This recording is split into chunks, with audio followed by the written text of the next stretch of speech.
Ele está falando sobre a linguagem do 3J, do 3 de julho.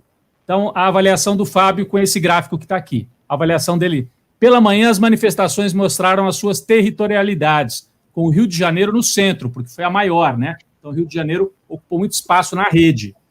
Aparece, dessa vez, o termo corrupto, associado aos tópicos Jair, Bolsonaro e cadeia.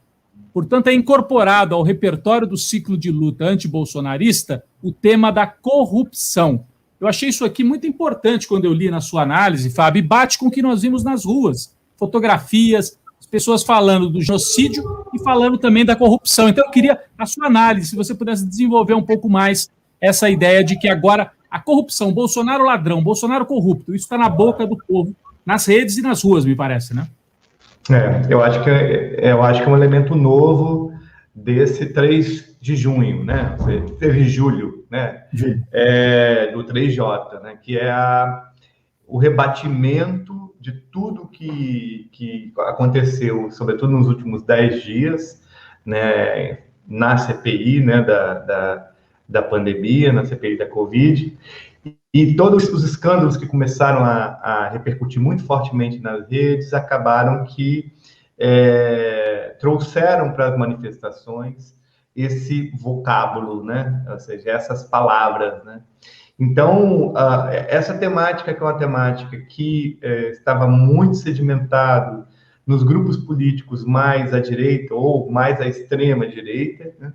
Que sempre foi uma temática do campo mais das esquerdas, né, historicamente, né? Ou seja, toda a batalha pela ética na política, agora ela começa a ser retornada, né, para esse campo diretamente nas ruas, né? Então, é curioso que esse adjetivo corrupto vem paralelo com genocida, né? Então, inicia-se agora uma movimentação que me parece uma movimentação que alarga mais a base das manifestações. Muito possivelmente, a gente vai ter mais capítulos, né, dessa história com a incorporação desse tema, né? E fundamentalmente porque está atrelado ao recurso público gasto com compra de vacinas, né?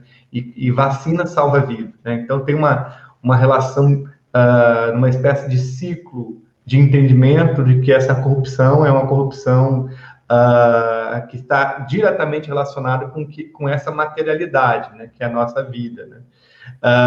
E eu acho que isso tem um elemento ainda mais importante, porque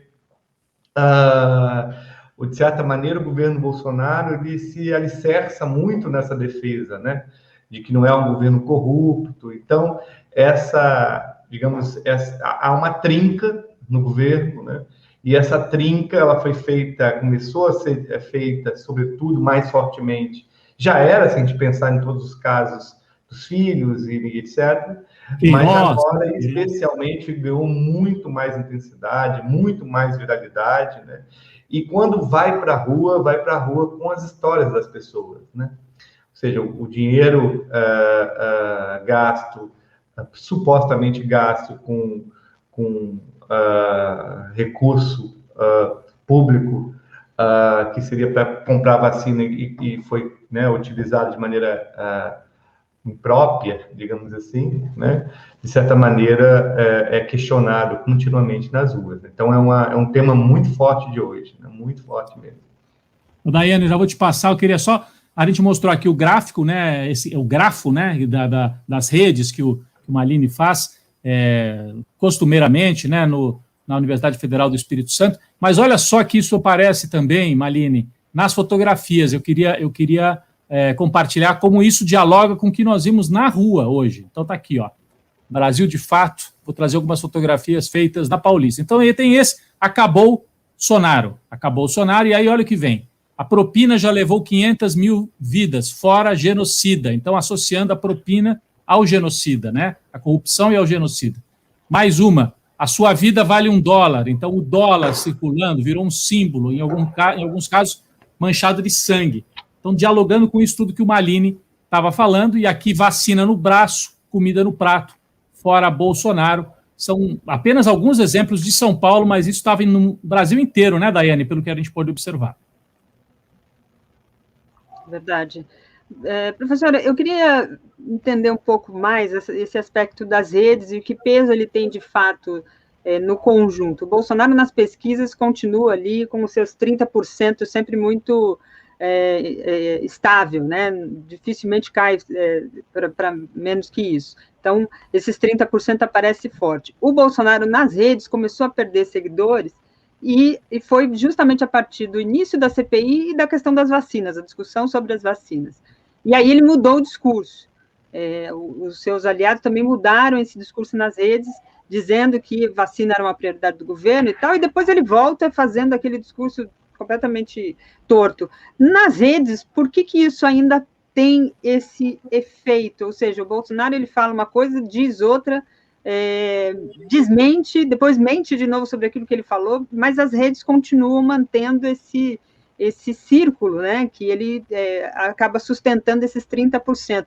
Isso está muito ligado às redes ainda, ou seja, o Bolsonaro ainda, as redes sociais, para ele, é o que sustenta esses 30%, manter esses 30%, ou o Bolsonaro já consegue ser um pouco mais independente das redes e esse papel não chega a interferir tanto e também terá diferente impacto do que foi em 2018 para as eleições de 2022?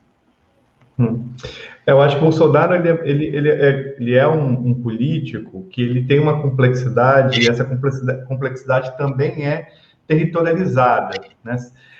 Se a gente for falar do Bolsonaro, como ele é visto no sul do país, é diferente de como ele é visto no centro-oeste do Brasil, por exemplo, né? Então, por exemplo, durante esse período da pandemia, o Bolsonaro ele tem uma queda de popularidade muito forte nos primeiros meses da pandemia, depois bastante rapidamente recuperada, e essa recuperação foi associada à implementação do auxílio emergencial, né, que foi uma implementação que ele fez de costas, né, ele entrou nesse tema de costas, ou seja, ele foi empurrado pelo Congresso nesse tema, e isso vai, de certa maneira, sendo minimizada, né, até a segunda onda, né? Quando a segunda onda vem, entra um processo de queda forte de popularidade, né? Chegando agora aí entre 20% e 30%. Né?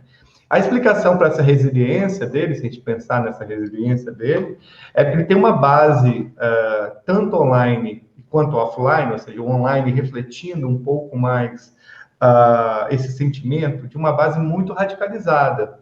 Mas não é só radicalizada do ponto de vista de temáticas morais, digamos, né? Como é o tema da moralidade pública envolvendo questões de ética na política, corrupção, etc., que seria, digamos assim, uma das bases fundantes do bolsonarismo. Ele também tem, ao meu ver,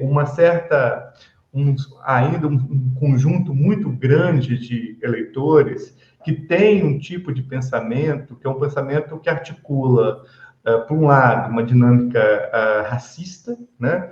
Por outro lado, uma dinâmica anti-petista. Eu acho que ainda tem isso um ranço muito forte dentro desses eleitores, que foi algo construído, sobretudo que envolve pequenos e médios empresários. Aí você tem essas variações, né? Por um lado, em determinadas regiões você tem um pequeno e médio empresário, por outro lado, outras regiões, o pequeno ou o médio empresário rural, né? Então você tem elementos aí de uma composição social forte, né? Além de, obviamente, forte investimento econômico, né? Por setores do empresariado brasileiro que investe, né? na disseminação desses valores, né? Eu não acho que ele consiga recuperar isso, uma popularidade tão rápida. Eu acho muito difícil. Ele está chegando no ano eleitoral dentro de um campo, né, de uma sociedade extremamente conectada. O Brasil se conectou mais ainda nesses anos da pandemia, é bom saber disso. Nós aceleramos nosso processo de conexão, e não é só uma questão de acesso à internet, é de uso de muitas plataformas. Então, a informação ela vai se acelerando, e ele tem um problema que ele precisa ser administrado. Se, por um lado, a vacinação ela deve chegar em janeiro, em fevereiro, né, a gente conseguindo o nosso sistema de vacinação, ok, mas, por outro lado, vai aumentando a base de pessoas que vão se liberando para as manifestações. Então, isso também é um calendário que ele é ambíguo para essa popularidade, né?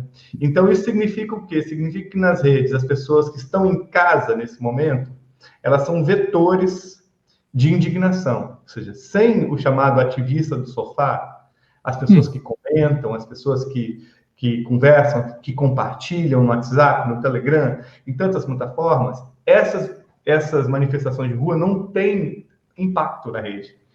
Então, é uma situação que aumenta-se o número de pessoas nas ruas, com isso se gera mais conteúdos originais, essas imagens todas estão sendo compartilhadas, e isso ganha força. Lembrando que as manifestações são mais fortes do que os picos de escândalos das CPIs, em termos de viralidade na rede.